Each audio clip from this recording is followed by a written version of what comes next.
Hello! Welcome back to True to Life Nutrition, your go to guide for practical and sustainable nutrition tips tailored for Pinoys. I am Donna, your True to Life dietitian and podcast host. Today, pag-uusapan natin ang palaging tinatanong sa akin, how can you eat healthy na hindi namumulubi, Miss Donna? So if you're a rice-loving, budget-conscious Filipino, this episode is for you. Di ka na dali? First things first. Eto ha, sasabihin ko na. Healthy eating doesn't mean you have to go organic or buy imported quinoa, couscous, mga rice substitutes natin, plant-based milk, mga mahal na almond milk or mga soya milk, mga olive oil, coconut oil, or even sa asin, di ba? Usually, yung mga recommend ng mga fitness enthusiast, Himalayan salt daw para mas effective for weight loss. But no. Healthy eating doesn't mean pupunuin natin yung shopping cart natin with very expensive superfoods at saka ng supplements. So what is healthy eating? Healthy eating starts with using what you already have at home and making small changes. Promise, pwede kang pumayat or mag-quote-unquote healthy eating with inexpensive and simple vegetables, kaya ng sayote, kangkong, beans, at saka pwede kang mag-healthy eating with white rice. Pero, syempre, kapag may extra budget tayo, pwede naman tayo mag-shift sa brown rice. Remember, it's not about eating fancy. Hindi palaging mahal. It's about eating smart. Okay? Minsan, nagugulat nga yung mga clients ko kasi sa meal plan nila, ang ini-include ko yung readily available na items sa Philippine market. Kasi ang ini-expect nila, ang ipapabili ko yung mga quinoa, adlay, yung mga almond flour, na kailangan organic or gluten-free, mga ganon. Pero, no. Kasi, sa panahon ngayon, kailangan nang mag-shift yung mindset natin na hindi kailangan or palagi na mahal yung bibilhin natin para maging healthy.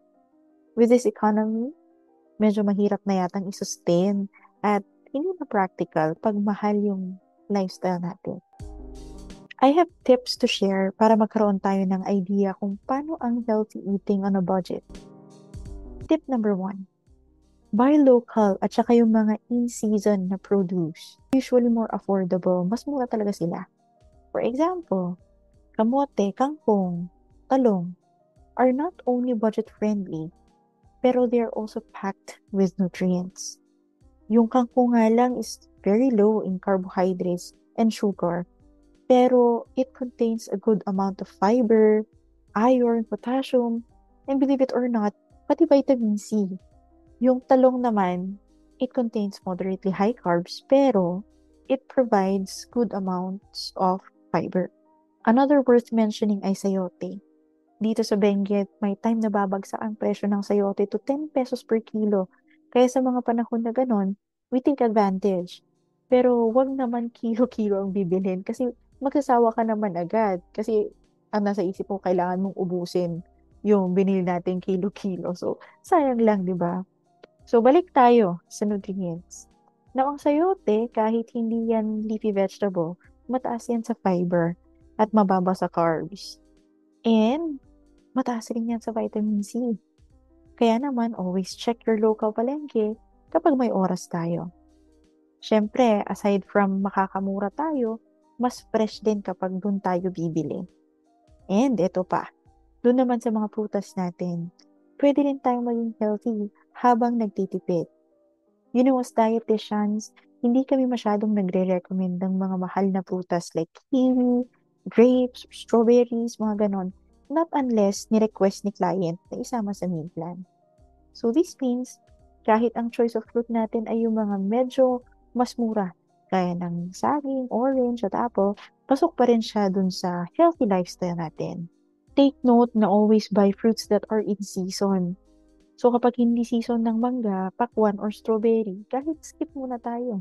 And then we'll stick to those that are more affordable. Gaya nga ng orange, ng apple, di ba?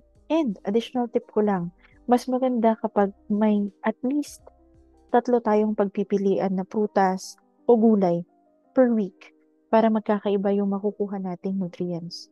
So for example, this week ang gusto nating tatlong gulay ay cabbage, pipino, tsaka carrots.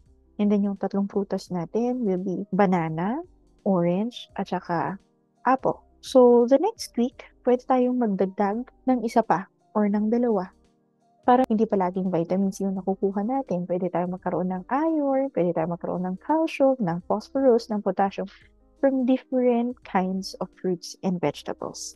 Diba? Tip number 2, go meatless at least once a week. Ewan ko kung narinig niyo na yung Monggo Fridays.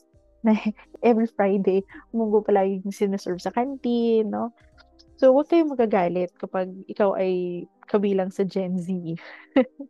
Pero try lang natin. Kasi naman, nagmamahal ng karne.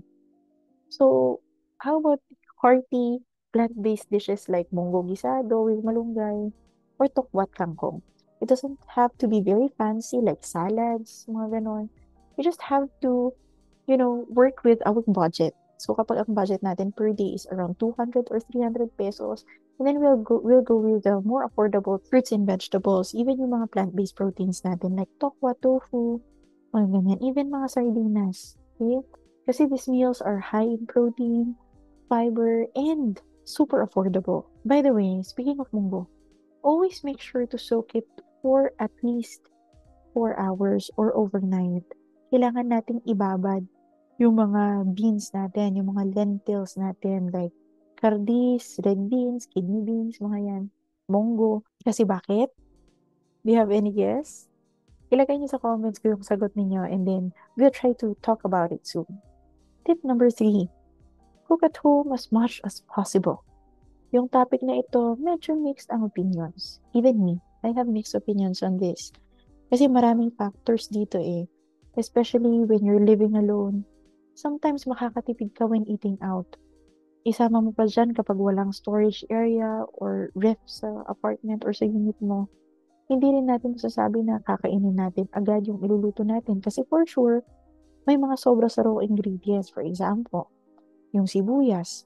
Tapos, kung nakabili tayo ng yung isang bundle ng kamote tops, hindi naman natin maluluto lahat, no? So, in the end, we're going to store yung natira. Pati sa kanin, hindi naman natin makakain lahat. Not unless ang gagamitin natin na rice cooker, yung pang-isahan. Hindi lang yon kasi may mga factors pa gaya ng trabaho. Diba?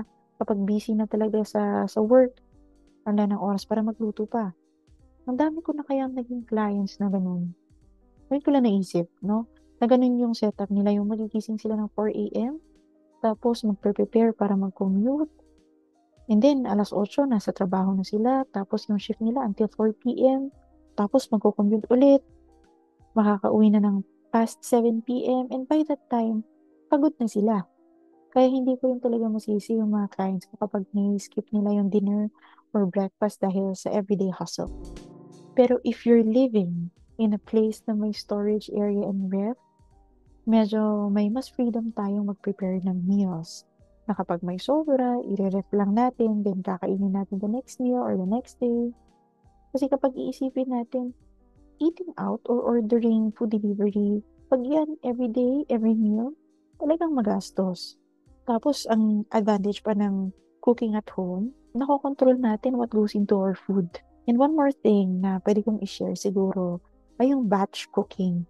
If you haven't heard of it, para siyang meal prep. Pero parang, for example, magluluto tayo ng kare-kare or menudo or afritada na medyo marami.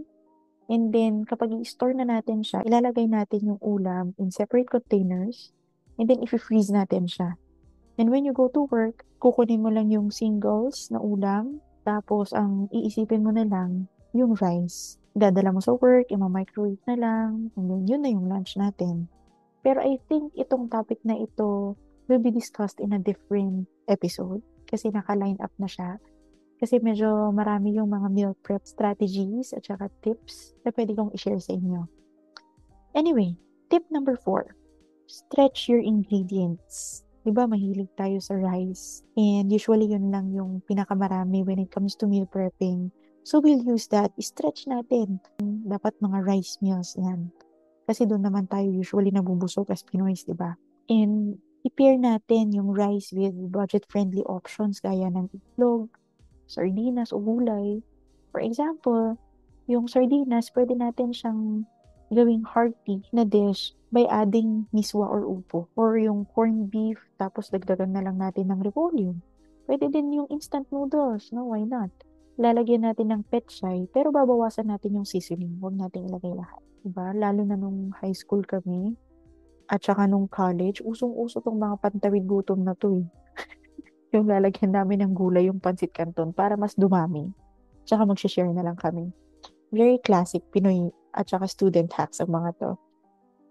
Pero at least, no, they're both filling at saka affordable. Kapag meron din kayong ginagawa, let me know in the comments kung ano yung mga uso naman sa generation ninyo nung nag-aaral pa kayo. Then, tip number 5, plan your meals ahead of time. Kasi meal planning, it helps you to avoid impulse buying at saka yung food waste din natin.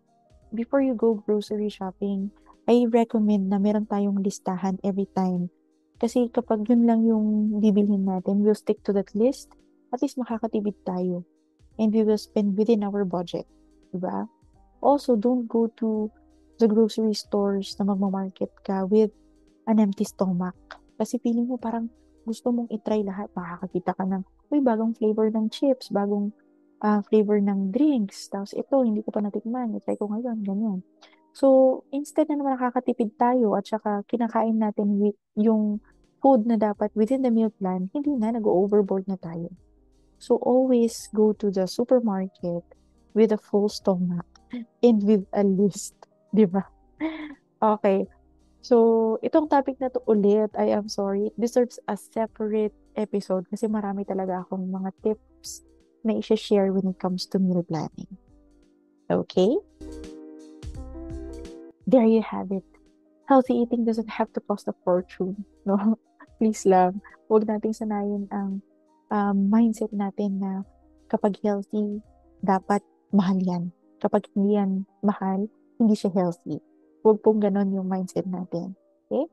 So, by buying local, going meatless, cooking at home, at saka yung pag-stretch natin ng ingredients natin, yung pag-plan natin ng meals natin, we're already on our way to healthier and more budget-friendly lifestyle. Most of all, ang gusto kong ipa-remind sa inyo is that small changes lead to big results.